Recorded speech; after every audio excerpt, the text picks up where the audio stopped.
आज का प्रेरक प्रसंग, मन में अहंकार।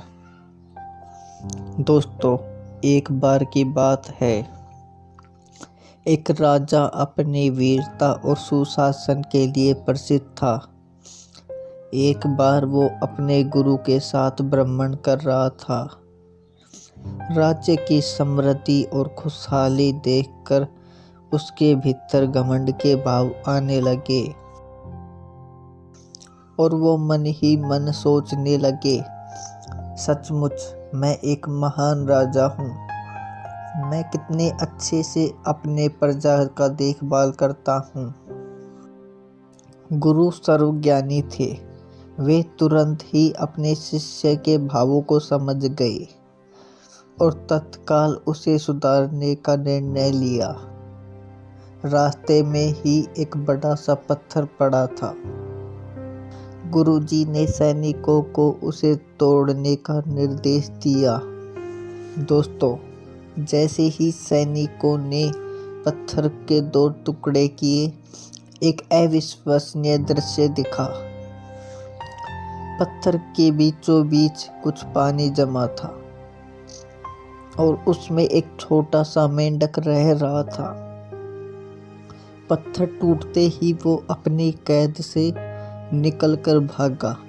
सब अचरज में थे कि आखिर वो इस तरह कैसे कैद हो गया और इस स्थिति में भी वो अब तक जीवित कैसे था। दोस्तों, अब गुरुजी की राजा की तरफ पलटे और पूछा, अगर आप ऐसा सोचते हैं कि आप इस राज्य में हर किसी का ध्यान रख रहे हैं, सबको पाल पोस रहे हैं, तो बताइए, पत्थरों के बीच फंसे उस मेंढक का ध्यान कौन रख रहा था? बताइए, कौन है इस मेंढक का रखवाला? राजा को अपनी गलती का एहसास हो चुका था। उसने अपने अभिमान पर पछतावा होने लगा।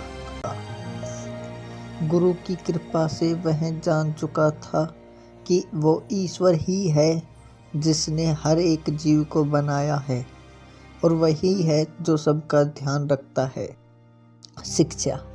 दोस्तों, कई बार अच्छा काम करने पर मिलने वाले यश और प्रसिद्धि से लोगों के मन में अहंकार आ जाता है और अंततः यही उनके अपयश और दुर्गति का कारण बन जाता है।